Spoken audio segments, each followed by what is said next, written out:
You're listening to Skeptoid. I'm Brian Dunning from Skeptoid.com. Playing error guitar. Once again, we turn to the mailbag and find out where clever listeners have found errors in certain Skeptoid episodes. One great thing about having an audience that consists largely of academics is that errors don't have very good life expectancy. They get picked out pretty quick. So today I'm going to present the latest round of errors found by you good listeners, and correct them, on episodes about the red rains of India, who decides the names of chemicals, the Virgin of Guadalupe, griffins, Nostradamus, global warming, and Mercury in fish and the Minamata incident. We'll get started first with a statement falsely attributed to Charles Darwin. Episode number 224 was about red rainfalls in India, often reported in the popular press as blood raining down from the sky, possibly as some kind of omen or curse. In more recent years, a pair of scientists whose expertise was in unrelated fields successfully persuaded the world press that the rain was dyed red by the presence of alien spores, an explanation which is still the first one trotted out whenever these red rainfalls happen again, and they do continue happening, though it's still very rare. In the episode, I mentioned researchers noted similar red rainfalls in 1818, 1846, 1872, 1880, 1896, and 1950, including one described by Charles Darwin. Had alien rain been falling since Darwin's day? Well, not so fast. Listener David from Australia noted that the attribution to Darwin is found pretty much everywhere a red rain report appears in the scholarly literature. This quote is now used to reference the same claim on the Wikipedia entry for red rain in Kerala. Your reference to Darwin noting red rain may have come from Bizarre Weather by Joanne O'Sullivan, where she writes, Charles Darwin wrote about a red rain that he experienced while at sea off the Cape Verde Islands.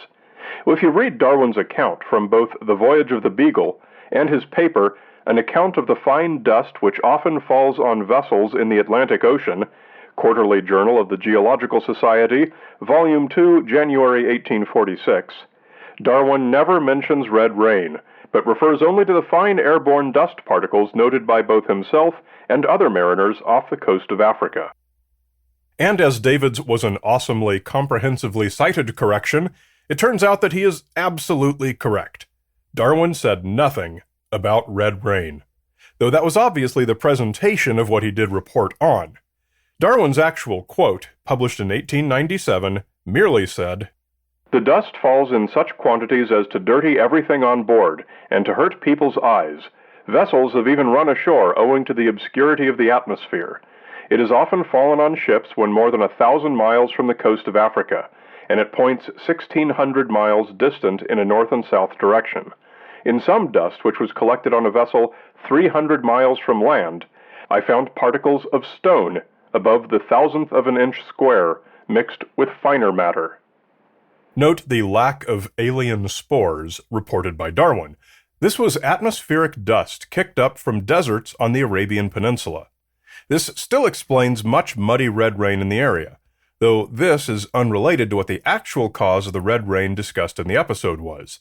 And if you want to learn what that was, which is pretty wild and crazy, you want to go back and re-listen to episode 224. Episode 479 was about chemicals, specifically how the very word itself has come to be almost a swear word. It's often used to trigger chemophobia in people and scare them away from whatever technology, food, or other product is deemed to be terrible. In the episode, we stated that chemical names are determined according to a set of rules defined by the IUPAP, the International Union of Pure and Applied Physics. Listener David wrote in from Scotland, A minor correction. It is actually overseen by IUPAC, the International Union of Pure and Applied Chemistry. And he is absolutely right. This was all Kevin Hoover's fault, who guest hosted this episode for me a few years ago. Damn it, Kevin, you ruined the podcast. Now let's go all the way back to 2010, to episode number 201, on the Virgin of Guadalupe, which is the name for an image of the Virgin Mary said to have been miraculously imprinted on a cactus fiber tunic called a tilma. This was at the time when Spanish conquistadors occupied what is today Mexico, and the Catholic Church governed the lives of the Aztecs. Those of the Dominican order favored using the tilma as a recruiting tool to baptize Aztecs, while those of the Franciscan order, knowing it had been painted by an artist and had not been miraculously imprinted, felt this was wrong and did not want it used in such a way. The Dominicans won, as you can probably guess, a decision which resulted in the apparently holy image helping to baptize some 8 million Aztecs. Listener Robert from Nashville wrote, "I would like to point out what I believe to be a very minor mistake in episode 201. In it, you refer to Fray Pedro de Gante as a Franciscan monk. As a Franciscan missionary, de Gante would have been a friar, which in Catholicism is entirely distinct from a monk. However, to your credit, the two are often incorrectly used interchangeably. Keep up the good work." Robert is correct. Throughout the episode, it appears that I used these terms, and also the term priest, interchangeably. However, all three are separate things, though friars and monks are often also priests. So I've cleaned the episode up a bit. An authority on Catholicism, I am not, regrettably. A couple minor but important corrections to episode 442 on griffins. We mentioned the Soviet archaeologist Sergei Rudenko, but unfortunately misspelled his name in the transcript, since corrected, and also erroneously said that he was Russian, an error repeated on his Wikipedia page. He was in fact of mixed Ukrainian and Russian heritage. Since he was born in 1940, when both were united as parts of the Soviet Union, we've decided to avoid trying to nail him down more specifically, and described him as Soviet. Apologies to any from the region who may have taken offense, and thanks to listener Vladimir for the correction. Now we'll shift to that perennial favorite, Nostradamus.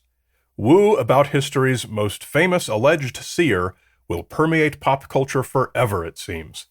In episode number 66, we gave a list of things Nostradamus was known for, followed by a paragraph striking each of these claims down one by one. One of these was that his prophecies were placed on the Vatican's list of banned books in the year 1781, which I rebutted with the popularly repeated assertion that the Vatican had no such list in 1781. Listener Adelaide wrote in, "You mentioned in your Nostradamus episode that he was not placed on the Vatican's Index of Forbidden Books in 1781 because the Vatican had no such list in 1781, and he was never placed on any such list in any year. I have no reason to doubt the second part, but there absolutely was an Index of Forbidden Books from the time of the Council of Trent well into the 20th century." True, there were indeed many editions of this list, beginning in about 1559, when the most official such list was published by Pope Paul IV, eventually becoming the Index Librorum Prohibitorum. However, its contents are widely available online, and nothing by Michel de Nostradamus, nor any other variation of his name, ever appeared on any of them. The guy wrote cookbooks in real life. I mean, come on. Next is probably the most important screw-up that I made in this batch of episodes, and it came in episode number 671, about the relationship between ocean plastics and China's ban on importing recycled raw materials. At one point, the discussion turned to landfill emissions, and I said in the show, "Methane is the single most important greenhouse gas to control right now, as carbon dioxide has already saturated its part in the electromagnetic spectrum in the atmosphere." No! Wrong, wrong, wrong. It is indeed very important to control methane, but the reason has nothing to do with carbon dioxide having already reached some saturation point. In fact, this is a common talking point of global warming deniers. They say we've already added enough carbon dioxide to the atmosphere to fully realize the amount of heat that it insulates in, so there's no harm in adding more and more by burning more fossil fuels. This is completely false, and it completely misstates the way the greenhouse effect works. It is not, quote, more important to control methane than carbon dioxide. We need to control them both. Methane is about 30 times as potent at trapping heat in the atmosphere than carbon dioxide, and as the Earth warms, more and more methane gets released from decaying organic matter. But it's present at far lower concentrations than carbon dioxide, which is really the big one, defining the overall shape of the Earth's radiative spectrum. Thanks to listener Tim for being the first to point out my error and sending me into a mad scramble not only to fix it, but to figure out how I got it so wrong. I should have known better. In a recent Student Questions episode, a student asked about mercury levels in fish, and need we worry about getting mercury poisoning? In the episode I said, "To date, there has never been a known or published case of mercury poisoning in a human from eating fish." And what I meant was commercially caught and sold fish. Many people wrote in quickly to say that I forgot about the Minamata incident. This was a case in Japan that lasted several decades, which involved principally shellfish living in the mud right at the outlet from a chemical factory that dumped methylmercury-laden wastewater from 1932 to 1968. Local people harvested these shellfish for their own consumption, and many developed severe mercury poisoning, but it took decades for the connection to be established. Another smaller but similar case was discovered in Niigata Prefecture as a result.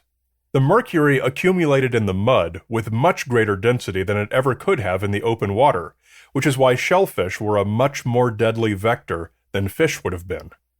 However, also as a result of the Minamata incident, 3 cases were discovered in Ontario involving fish in rivers on First Nation communities similarly affected by severe, localized industrial mercury dumping.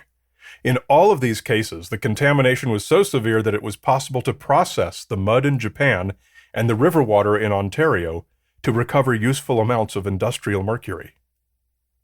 These cases cannot be compared to the original question about fish caught in the wild or in the ocean, though, as these locations were geographically constricted and did not have any natural dilution. So, although it would not be possible for these conditions to exist in areas of commercial fisheries, it was still wrong for me to say there's never been a case of mercury poisoning in a human from eating fish. However, it is still true that nobody has ever caught mercury poisoning from commercially available fish, and so far as I could find, no commercial fish catches have ever been found to contain levels of mercury that approached maximum safe levels. So the conclusion still remains: you may continue eating both commercially bought fish and shellfish without concern for mercury toxicity. So, keep those corrections coming in. Also, since the last error corrections episode, I've put up a new page at skeptoid.com/corrections, where errors can be reported. Much of this page consists of instructions because the vast majority of correction emails I receive are from people who have a hunch but no data, or from wooists who believe aliens and poltergeists are actively impacting their life, so I should retract about half the episodes.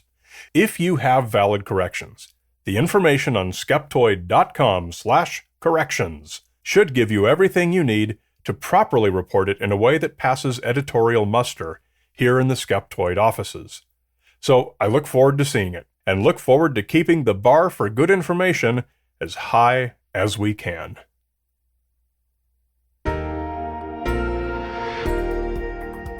And speaking of keeping things high, here's a big high five to Skeptoid Premium supporters Tom Larson, Daniel Gillot, I'm sure I butchered that pronunciation, sorry Daniel, Pete Catullus, and John Belcher. That's one I know I can pronounce. Skeptoid depends on monthly micropayments from its premium members to stay in business. But for those of you who want to listen free, there are still ways you can help. Think 2 and 2. Share an episode with 2 friends, and spend 2 minutes writing a 5-star review on iTunes or the podcast portal of your choice, assuming you think it's worth it. Reviews really do count in these days of having to compete with investor-financed networks, so please, support the small independent shows like Skeptoid. You're listening to Skeptoid, a listener-supported program. I'm Brian Dunning from Skeptoid.com.